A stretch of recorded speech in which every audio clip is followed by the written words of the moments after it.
mga kaibigan. Huling gabi ko na ito sa News Provincial Weekend. Subalit 6 na buwan ako'y nagkasama sa inyo. Nagpapasalamat po ako kay Mr. Boy Escalante sa aking tiwala at suporta na ito. So, Kuya Kirby, eto na ang huling gabi mo sa newscast.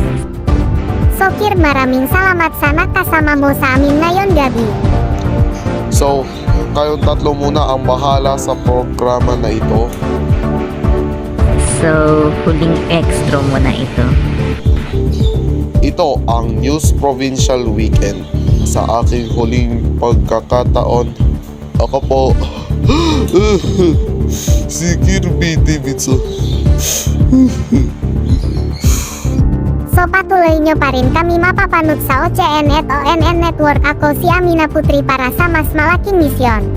At mas malawak na pagbabantay sa bayan, ako si Brandon Luke Mendez. Ito ang News Authority ng bawat Pilipino. Magandang gabi.